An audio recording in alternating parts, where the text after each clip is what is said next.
बिस्मिल्लाहि वस्सलातु वस्सलामु अला रसूलिल्लाह। आज आप हजरात के सामने जिस चीज़ की वजाहत करने लगा हूँ वह है तहफ़्फ़ुज़ नामूस असहाब व अहले बैत रसूल सल्लल्लाहु अलैहि वसल्लम के हवाले से खदशात, मुग़ालतात और वसाविस का इज़ाला। चूँकि मसला इस तरह है कि अभी 2023 के अंदर एक बहुत बड़ा कारनामा अल्हम्दुलिल्लाह मुसलमानों ने सरअंजाम दिया है, जिसमें हमारे मौलाना अब्दुल अकबर चित्राली साहब जमात इस्लामी के और इसी तरह जो है हम उनसे जिन्होंने पूरी एक तरतीब पीछे थी, जिनकी मुआवनत थी और सपोर्ट थी, खिदमात थी, उसमें ख़ास तौर पर उलमाए देवबंद हजरात, मौलाना अब्दुल गफूर हैदरी साहब वगैरह बहुत सारे हजरात, और इसी तरह जो है दीगर बहुत सारे कानूनदान भी इसके अंदर शामिल थे। तो उन्होंने ये कारनामा जो 298 अलिफ ताज़ीरात पाकिस्तान तौहीन सहाबा और तौहीन अहले बैत तरमीमी बिल 2023 लाया है, और अल्हम्दुलिल्लाह ये कौमी असम्बली से भी पास हो गया और बाद में सेनेट से भी पास हो गया है, और इसके हवाले से तमाम मुसलमान बहुत ज़्यादा खुश हैं, और तमाम जितने भी मकातब फ़िक्र हैं हर एक खुशी का इजहार फरमा रहे हैं और इसको बहुत बड़ा कारनामा बतला रहे हैं। लेकिन इसके साथ साथ एक तबका ऐसा भी है कि जिनको इससे बड़ी तशवीश हुई है, और इससे वो अपने मुख्तलिफ़ किस्म के खदशात और मुग़ालतात और वसाविस मीडिया के ऊपर सोशल मीडिया पर और अपनी प्रेस कॉन्फ्रेंसेस के अंदर जो है वो उनको लाते हैं और लोगों को गुमराह करने की कोशिश करते हैं। तो सोचा कि आज इस हवाले से थोड़ी सी गुफ्तगू हो जाए। याद रखें, पहले तो मैं तमहीदी बात आपके सामने रखता हूँ, उसके बाद फिर इनके वसाविस जो आम तौर पर पेश किए जाते हैं सोशल मीडिया के ऊपर, मैंने देखे हैं, सुने हैं, तो फिर उनके हवाले से मैं गुफ्तगू करूँगा। सबसे पहली जो चीज़ है वो ये है कि तहफ़्फ़ुज़ नामूस असहाब व अहले बैत रसूल सल्लल्लाहु अलैहि वसल्लम, ये जो बिल यहाँ पर पास हुआ है, जिसको 298 अलिफ के तहत ताज़ीरात पाकिस्तान तौहीन सहाबा और तौहीन अहले बैत तरमीमी बिल 2023 के हवाले से जाना पहचाना जाता है, ये कौमी असम्बली से भी पास हुआ, सेनेट से भी ये पास हुआ, जैसा कि मैंने अर्ज़ किया।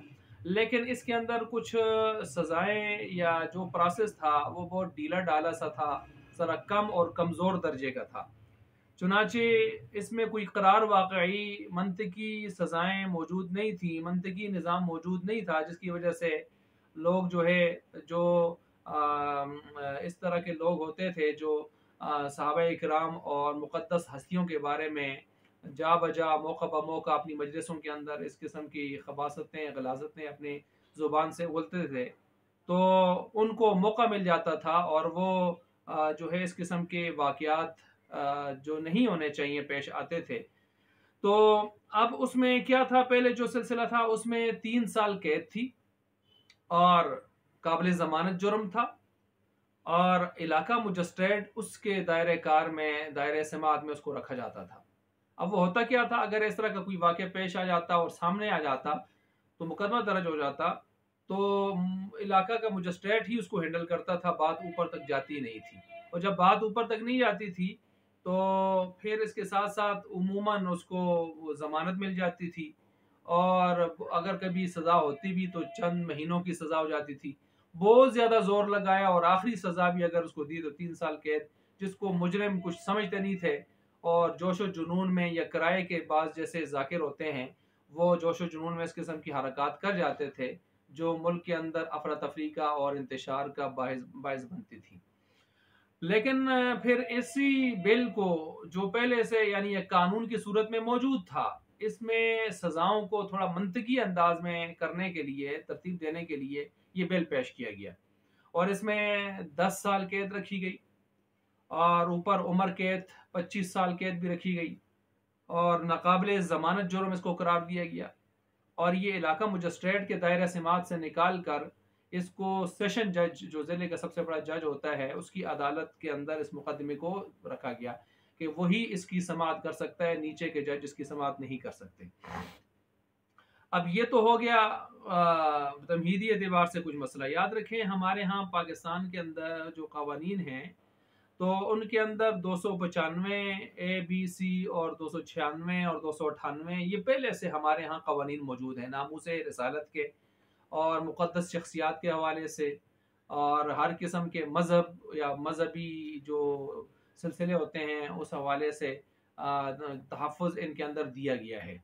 और सिर्फ इस्लाम ही नहीं बल्कि दीगर मज़ाहिब के हवाले से भी अगर कोई आदमी छेड़ा-छाड़ी करता है, कोई तक़द्दुस पामाल करता है किसी भी मज़हब के मुसल्लम कुतुब का या मुसल्लम शख्सियात का, तो उस हवाले से भी क़वानीन इनके अंदर मौजूद थे।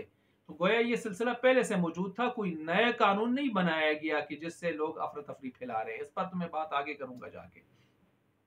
लेकिन जब ये सिलसिला हो गया और तगड़ी सजाएं रख दी गई, 10 साल 25 साल उम्र कैद और नाकाबिल जमानत जुर्म, और ऊपर की अदालत सेशन जज जो है वो इसको सुनेगा, तो अब आया ऊंट पहाड़ के नीचे।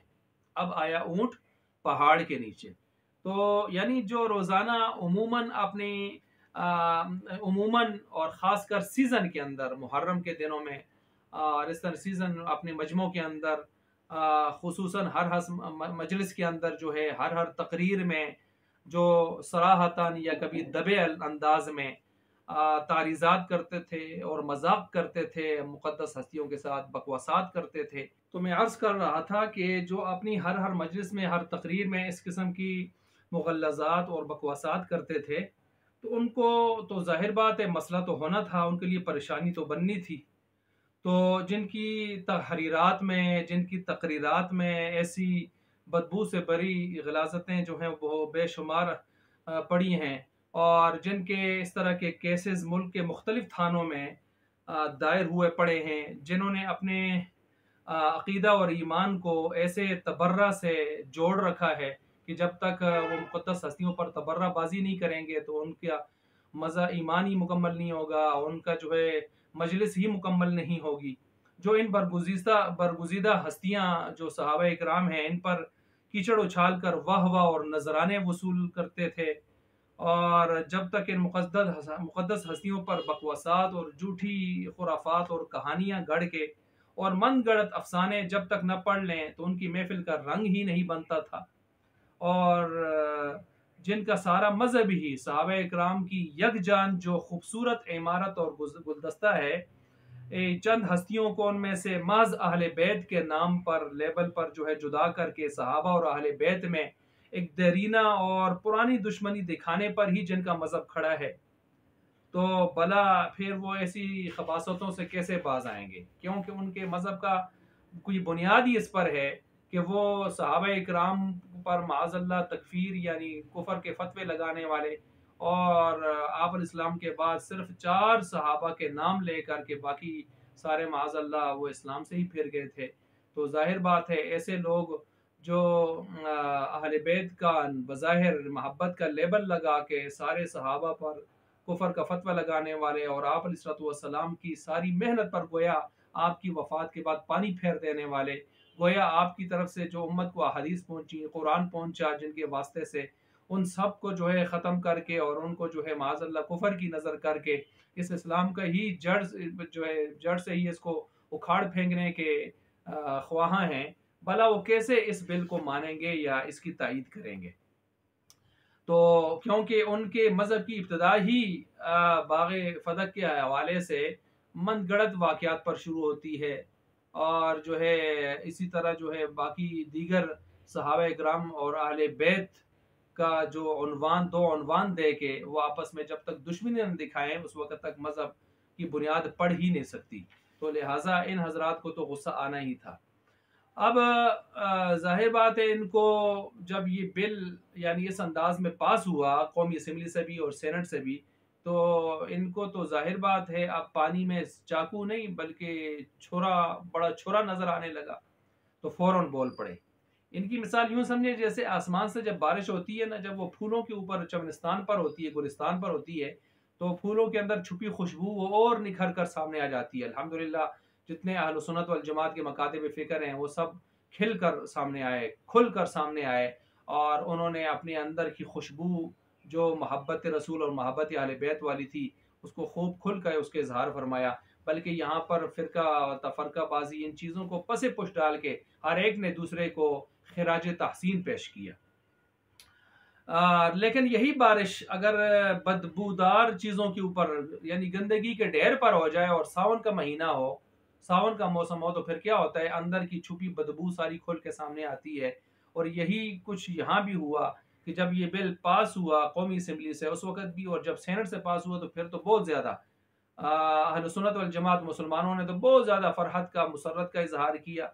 लेकिन कुछ लोगों को, दुश्मनाने सहाबा को ये हज़म न हुआ।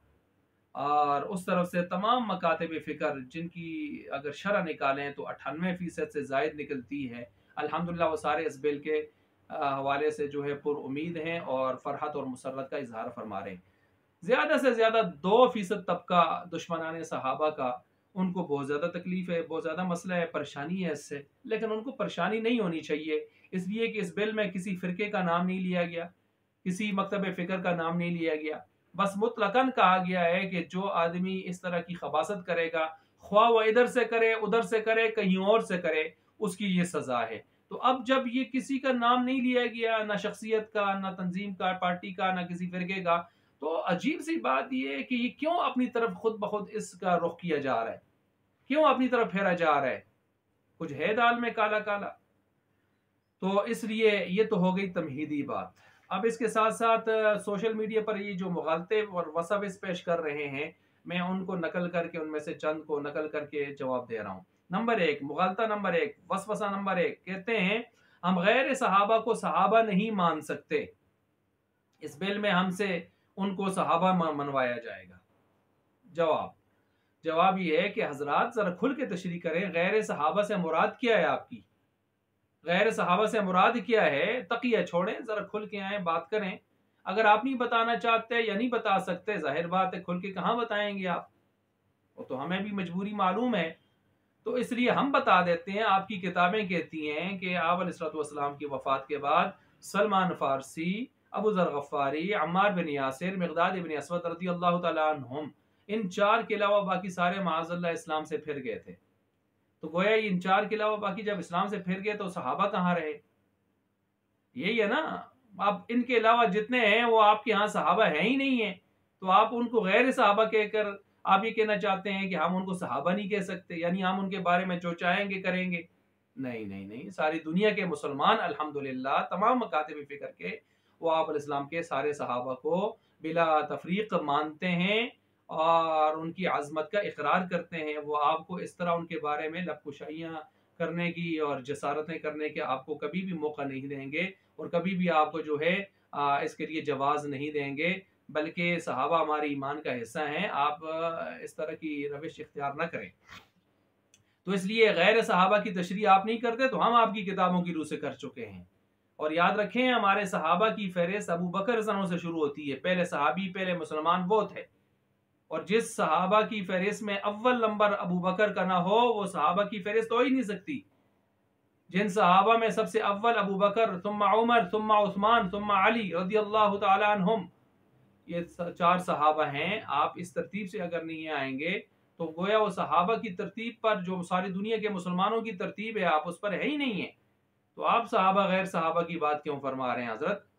क्या 4 ही सहाबा थे? क्या बाकी नहीं थे? बड़े बड़े किबार सहाबा, खुलफाए राशिदीन किधर चले गए? सारी दुनिया के मुसलमान इनको अपना लीडर और मजहबी रहनुमा मानते हैं, इसलिए आपका तो मामला ही बिल्कुल जुदा है।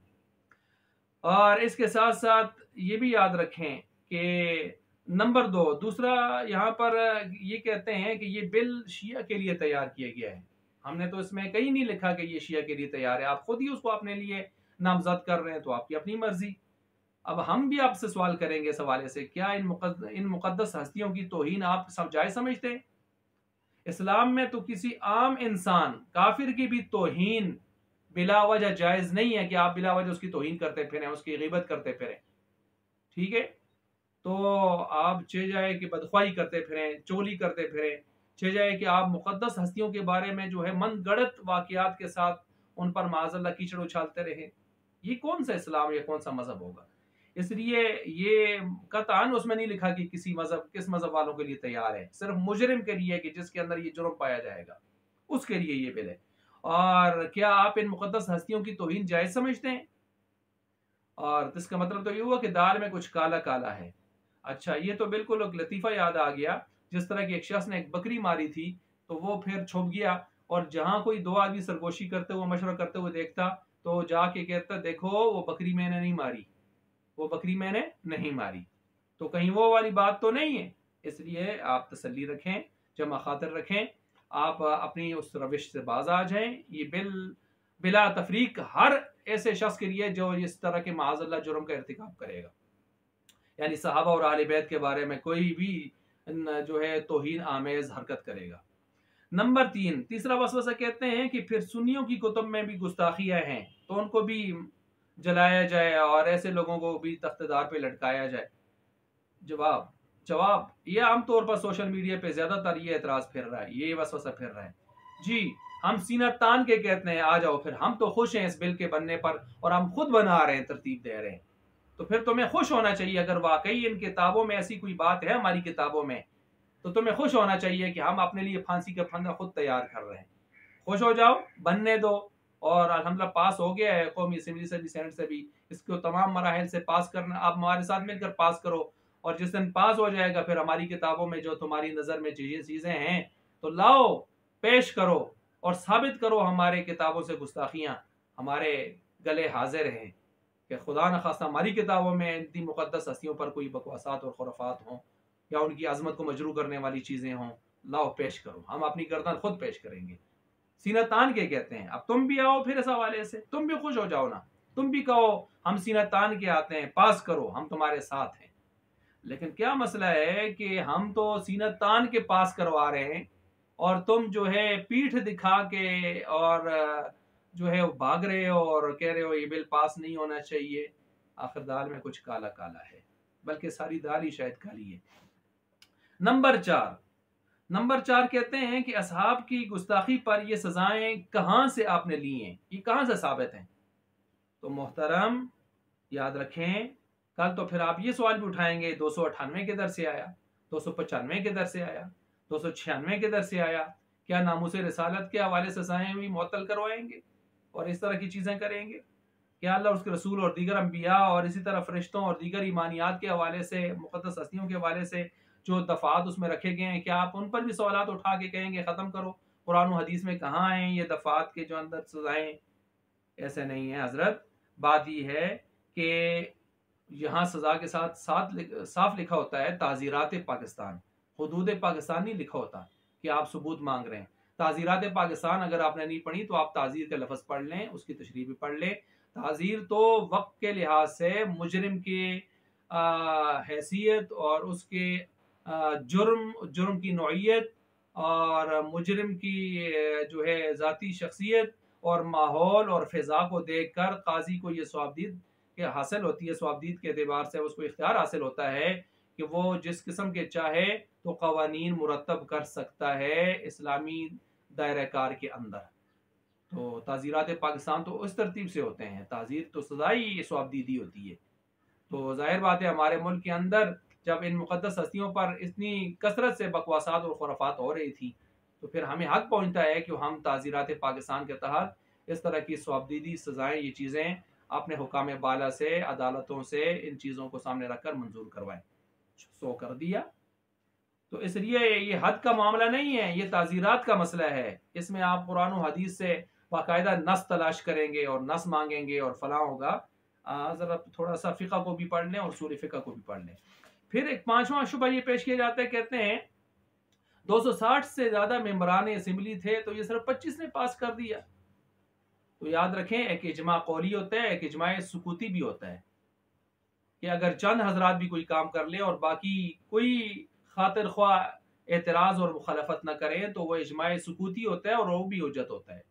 ठीक है, तो इसलिए पेश तो कोई करते होते हैं, बाज तो 1-2 आदमी बिल पेश करते हैं, बाकी खामोशी इख्तियार करते हैं, वो भी पास हो जाता है। पीछे कितने ऐसे बिल पास हुए हैं, तो यहाँ 25 आदमी आप खुद कह रहे हैं, ठीक है, और उन्होंने पेश किया और बाकी सब ने तायीद की है, खामोशी के साथ या जुबान के साथ, जैसे भी है।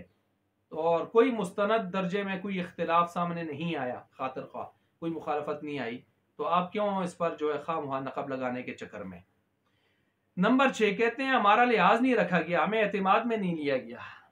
हजरात ये जिन मतलब ये जो इस्लामी जमहूरिया पाकिस्तान है और तमाम कलमा पढ़ने वाले जितने भी तबकात यहाँ पर देवबंदी, बरेलवी, अहले हदीस, जमात इस्लामी वगैरह जितने भी हैं, इन सबको शामिल किया गया है इसमें और सबका एतमाद है। सोशल मीडिया पे देखें और उस बिल के हवाले से देखें, आपको तमाम तबकात जो है इसकी तायीद करते हुए नजर आएंगे और सबका गोया इत्तेफाकी और इजमाही मसला है।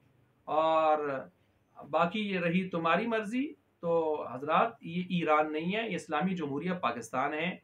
ऐसे ऐसे नहीं है कि ईरान है कि तो आपकी मर्जी के कवानीन मुल्क के ऊपर मुसल्लत होंगे।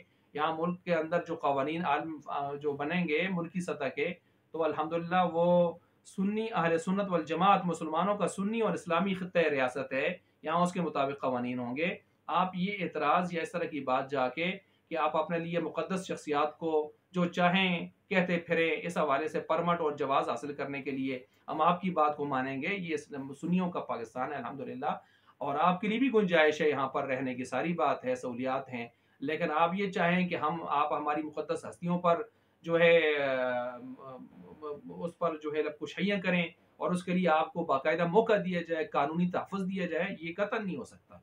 इसकी तवक्को ना रखें आप। नंबर 7 कहते हैं कि नया बिल बनाने की क्या जरूरत थी। हाँ, जरूरत क्या थी, ये तो आपकी चीखें बता रही हैं कि इसकी जरूरत क्या थी। हमें तो जवाब देने की जरूरत ही नहीं है, आपकी चीखें बता रही हैं कि इसकी जरूरत क्या थी। बाकी आपकी इतला के लिए अर्ज है, ये कोई नया कानून नहीं बनाया गया, ये गलतफहमी है, मुगालता है, वसवसा है। बल्कि ये पहले से 298 अलीफ ताज़ीरात पाकिस्तान के तहत ये कानून मौजूद था, लेकिन उसके अंदर जो सजा थी जरा ढीली थी, 3 साल ज्यादा से ज्यादा थी। उस सजा को थोड़ा बढ़ाया गया है, कानून पहले से मौजूद है, कानून पहले से, इसीलिए इसके साथ लिखा गया तरमीमी बिल। तो तरमीमी बिल का मतलब ये नहीं होता कि नया बिल है, बल्कि ये तरमीमी पहले से मौजूद बिल है और उसमें सजा को थोड़ा बढ़ाया गया है। यानी फकी पहले से मौजूद थी, फकी में जरा ताकत दी गई है, उसमें तगड़ा माजून शामिल किया गया है। परेशानी आपको इससे है कि पहले तो हम छूट जाते थे निचली अदालतों से, महीना 2 महीना चक्कर लगा के जेल में निकल आते थे। अब तो 10 साल की फकी है तगड़ी तगड़ी, और ऊपर 25 साल उम्र कैद की फकी है। और फिर जो है सेशन जज की अदालत से नीचे तो कोई अदालत सुनेगी नहीं इसको। पहले जमानत हो जाती थी, अब जमानत का मामला भी खत्म हो गया। तो आप इससे घबरा रहे हैं, हमें अच्छी तरह मालूम है ये कोई नया कानून नहीं तैयार किया गया, बल्कि पहले से कानून तैयार शुदा जो चलने वाला कानून था, पहले से मौजूद कानून था, उसके अंदर थोड़ी ताकत भरी गई है, फकी में थोड़ी पावर भरी गई है। नंबर 8वें कहते हैं कि हमें कोई भी मातम और नोहा और इजहार मसाइब और बयान आलाम से नहीं रोक सकता।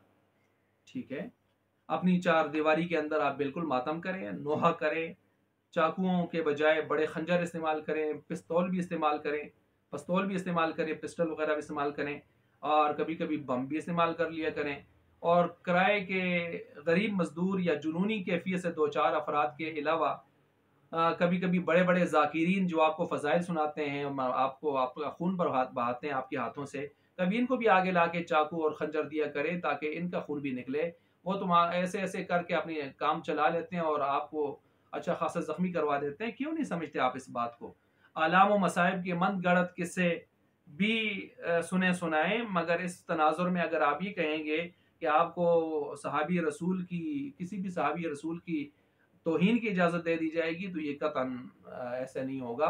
किसी भी सहाबी रसूल की अदना तौहीन भी बर्दाश्त नहीं होगी, सीधी सी बात है। बाकी ये भी ज़हन में रखें कि करबला के ऐनी चशमदीद गवाह, वारिस अव्वल हकीकी वारिस ज़ैनुल आबिदीन रहमतुल्लाहि ताला अलैह वाक़े करबला के बाद 33 या 34 साल जिंदा रहे हैं। क्या उन्होंने इस किस्म के मातम किए, नोहा किया, करवाया मातम या नोहा, या मसाइब इस तरह पड़े जो मनगढ़ंत किस्म के मसाइब आप ऊपर से हज़रत फ़ातिमा ज़हरा रज़ियल्लाहु तआला अन्हा जो जिगर गोशे रसूल हैं, उनसे बाग़े फ़दक से लेकर नीचे करबला तक आप मनगढ़ंत किस्म के किस्से और वाक़यात आप बना बना के जो है लोगों को रुलाते हैं, रोते हैं और रुलाते हैं और अपने जेब गर्म करते हैं, लाखों रुपए ले लेते हैं। तो आप इस तनाजुर में अगर ये समझें कि हम ये करेंगे, कतन आपको इजाज़त नहीं है। ज़ैनुल आबिदीन रहमतुल्लाह अलैह आपसे बड़े आलिम थे, आपसे बड़े हकीकी वारिस थे और मौका के चश्मदीद गवाह थे और अहले बैत को भी खूब जानते थे, अहले बैत के दुश्मनान को भी खूब जानते थे। कभी पूरी ज़िंदगी में उन्होंने ये इस किस्म के काम जो आप करते हैं आपने किए हों, उन्होंने किए हों, एक सनद ला के दिखा दो, एक सबूत ला के दिखा दो, तो कतअन आपसे ये बात नहीं होगी। इसलिए अल्लाह ताला हमें हक़ाइक़ को, हकीकत को, हकीकत हाल को समझ कर ज़िंदगी गुजारने की तौफ़ीक़ अता फ़रमाए। फ़र्ज़ी ड्रामों से, खुराफ़ात से बच